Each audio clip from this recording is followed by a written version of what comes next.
and you're listening to Communities Live on Sheffield Live Radio 93.2 FM with me, Susie Casson. T-Boy's busy in the kitchen, I think, and we're joined in the studio by Gareth Lane and Florin Luca. Welcome both. Hello. Thanks for coming in. And you're both involved with the Sheffield Needs a Payrise campaign. Yeah, that's right. Yeah, so can you tell us a little bit about how you became involved with it? You know, I'm a shop steward on Pennine Food, you know, and I'm also a low-paid worker. So this campaign is, you know, like for all kind of guys, and especially for low-paid workers like me and my colleagues. You know, we had a strike this summer, so from that strike we get involved in all kind of campaign for, you know, defending our rights and increasing our payments. And so I get involved also in this campaign, you know, being a part of this union, you know, bakers and food allied workers. So, you know, we're fighting for the community guys' rights and for low-paid workers. And low-paid workers now, they are on the edge of the poverty and they are working. Yeah, so it's a thing, you know, like it's a kind of paradox, working and being also poor in the same time. So we think about, you know, doing this thing nationally. We're starting now in Sheffield, and after that we hope this thing gonna be national, and finally we're gonna aim our, you know, like thing to be £10 per hour for minimum wage for everybody, and no discrimination for the guys under 25 years, because even they have their own families, they paying rents, and the rates becoming, you know, bigger and bigger. The council tax, it's even now like our Prime Minister told us they must increase the council tax for, you know, I don't know what, for what they need that thing, you know, it's already too much. So these are the main reasons, you know, for what, there are many reasons, everybody has his own reason to do that. But, you know, we must fight for our rights. And somebody must do that thing, you know. If nobody doing these things, you know, the thing happening and it's too late to stop them anymore. So this is the thing.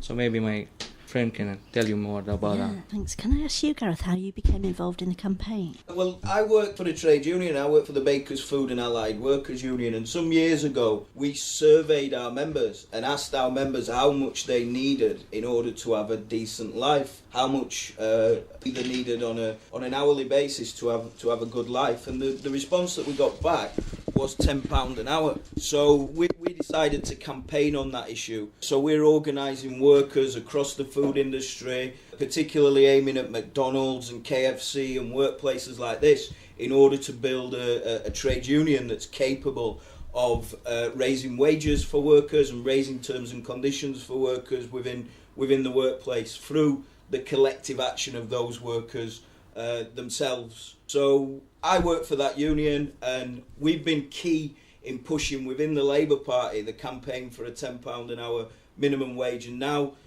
John McDonnell, who's got the coolest name in politics, the shadow chancellor of the Exchequer, is announced at the Labour Party conference that it's policy for the Labour Party to bring in a £10 an hour minimum wage. So I'm very proud of the union that I'm involved in for winning that. We just need to get round workers and say, come on, let's mobilise, let's make this a reality, and let's start to talk about no worker living in poverty ever again in this country, because the situation with it at the moment is that there's people working full-time that are depending on food banks in order to survive. That's not right. We're being ripped off and we need to do something about it. Absolutely.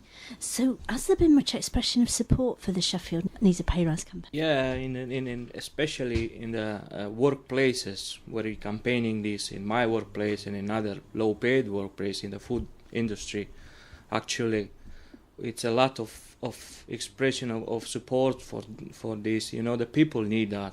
They need that from long time, and they need a real living wage. After this so-called increase of last time of the living wage of £7.20, our bosses, they're just coming down and trying to change our terms and conditions. We give you something, but we're taking things instead, and they're taking too much. For that reason, we have got that strike, and not only us, even Gunstone, who is the same company to sister with us. So the people are very, glad to see somebody, care about them. They are very involved in these things. And also the community, the students, the teachers, everybody is involved in this thing. I think it's going to be a great turnout on Saturday. Yeah, so I was going to ask about the event on Saturday. Where is it? Well, we're meeting at Devonshire Green at 1 o'clock, where we're going to have some speakers from the trade union movement as well as political speakers. So we've got Natalie Bennett from the Green Party, who's been an excellent supporter of the campaign. She's been out doing work around the community, talking to workers about the campaign. We also have the regional secretaries of the GMB Union, the Unite Union and USDO Union, which organises workers in supermarkets in the city, who are going to address the crowd and talk about their own campaigns within their own areas of expertise. We're then going to march around the city centre, we're going to march up the moor, and we're going to have a rally at Barker's Pool, where local MP Louise Haigh will be speaking, and also the national president of my union, as well as we'll be hearing stories from Witherspoon's workers who have organised their workplaces, as well as we're going to be hearing from Florin as well, who's going to talk about his recent strike at his own workplace and his experiences around that, but also his experiences of being a migrant worker in the current climate that we're facing, and with the increase of racism and all that kind of stuff that we've got to deal with when trying to organise. So it's going to be a very good turnout, and we're asking people to join us at Devonshire Green at 1 o'clock. Great, so that's on Saturday. On Saturday, yeah. Great. So why do you think we've got into this situation where there are so many people unable to survive on what they're being paid? Well, I think it's the drive for profit. I mean, we could look at it historically in the fact that this area was traditionally an industrial area where we had quite well-paid union jobs that were, of course, smashed to smithereens by the Thatcher government of the 80s, and nothing was really put in place to replace those good jobs. And the trade union movement has failed to catch up in terms of organising the new layers of workers and the new jobs, because it's well known, and studies have shown that higher union membership means more equality in society. So the answer to all the problems is we need people to organise their workplaces, join trade unions and get active in fighting for improvements in a collective way within the workplace. So I think we've allowed these global corporations to get away with too much in terms of extracting huge amounts of profit from our community and putting it in the pockets of shareholders that are living the life of Riley in Caribbean islands where where they don't have to pay any tax. That money were earned by workers in this city, in this community, and should remain in this city and in this community. So that's what it's about, really.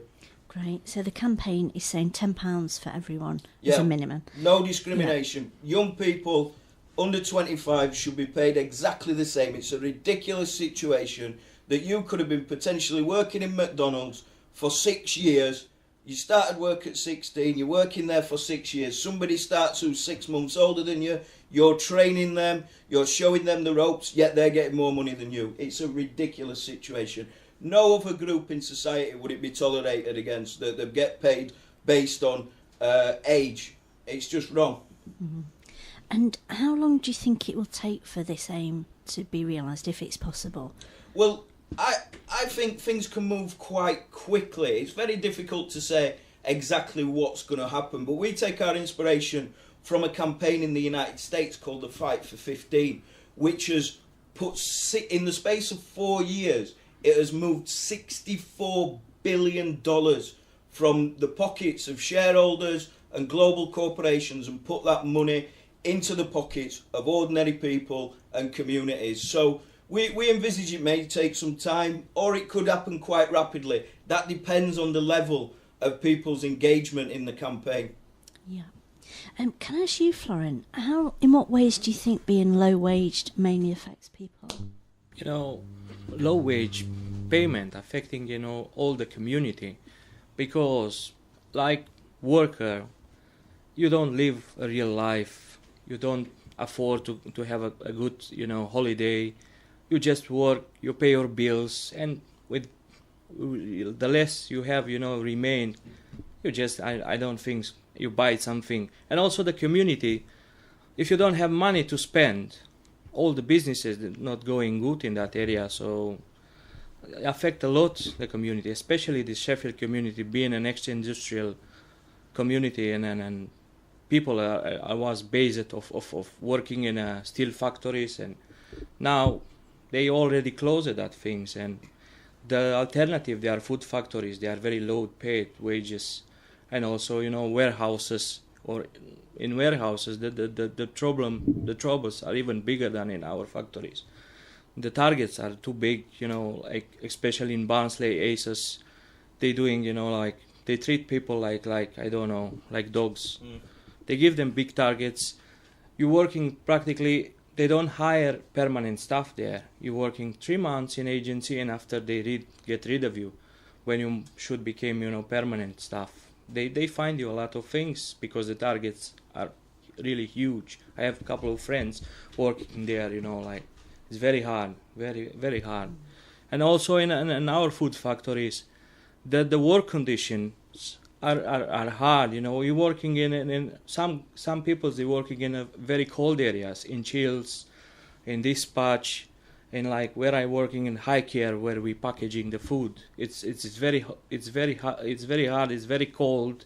And other guys, they're working in very hot areas, and you are not paid because our bosses, they want to came and to take even our now premium now, and everything. So it's these things are very hard for everybody. You are stressed. Everybody's stressed, being low paid. Everybody, it's like disappointed. It's very hard to pay your bills. It's very hard to survive from a pay slip to another pay slip. So this is not a real life. I'm working in a night shift from the last 2.5 years. And real, I don't know how these years are passed. I working in the night, I came at home, going to sleep, wake up, and I go back to work. So in weekends, I spend my time to doing a little bit of shoppings and spend my time with my family, and that's it. I mean, this is the thing about increasing wages. What it does is it gives people a life. It ensures that people can go on holiday or maybe spend some time with their families. Their families, yeah, quality time, Yeah, which you deserve, don't you? If you're working, you deserve to have that quality of life. Practically, they want to cut also our payments for bank holidays, that is unsocial hours. Instead to spend these hours with my kid, with my wife, with my wife working with me, so it's even harder. So we must be there, and because it's not allowed to have a holiday in that time, so they don't give you a holiday. It's very busy. Being a Asian food factory, we're doing most of the things for Mark and Spencer. We're working now in a Christmas time. We're working after that New Year, and after that we're working in the Boxing Days, in the both Boxing Days. So no bosses. I'm living in Page Hall, so I must pay a taxi till going there. It's like in Boxing Day the taxi is £25. Yeah. It's double. Yeah, no point going to work. Yeah, so I'm paid with £47 after taxes per night. So I'm gonna spend half of my money only for taxi, for traveling in their interest, not in my interest. Because I prefer to stay at home with my family, not to be there in that cold place. So there are many issues. They are affecting the people a lot, So the £10 minimum wage would make a massive difference to people, wouldn't it? It would, yeah. It would. It make a huge difference. And also, my first thought when I heard about it was more money for people to spend, and everything grows at the same time, doesn't it? We all benefit, don't we? Benefits the whole community. Like I said earlier, to have that money where it is currently going out of the community to remain in the community is very good for local shops, very good for small businesses locally, who will experience people who are currently going past their shops and their businesses not being able to afford the products that they sell, being able to afford those products, which creates jobs and creates employment, and the whole of the community benefits from it. That's why the whole of the community should get behind this campaign, because currently we're being exploited by global corporations who are ripping off not just the workers that work there, but the whole community. And the whole community should get behind this. Yeah, great. So can you just remind us where and when the rally is on Saturday? We want people at Devonshire Green at 1 p.m. To march round the city, and hopefully we can all find some strength in each other, that we've got a lot of people that agree on this issue, and we can organise things going forward and building a real solid campaign in this city. But I also think Sheffield is leading in terms of other cities. Other cities are watching what's happening in Sheffield. Trade unions in different cities, in Manchester and Leeds, are watching what we're doing here, and they're thinking, should we do the same thing? A good turnout could trigger a national campaign around the idea of a £10 an hour minimum wage, which could be potentially huge. Yeah, absolutely. And how can people find out more about the campaign? Well, you can look us up on Facebook. On the page is called Sheffield Needs a Pay Rise. You can look us up on Twitter at Chef410. So you can look us up on there. They're the two main ways of getting in touch with us. But you could also speak to Louise Haig, who's involved in the campaign, the local MP at Healy. So there's lots of people around. We've been out leafleting in the city centre and stuff like that. So I'm sure people who are interested will drop on us at some point. Oh, great. Well, thanks for coming in. That's no good. problem. And one thing, we know we're talking to the coolest people in Sheffield over here. Absolutely.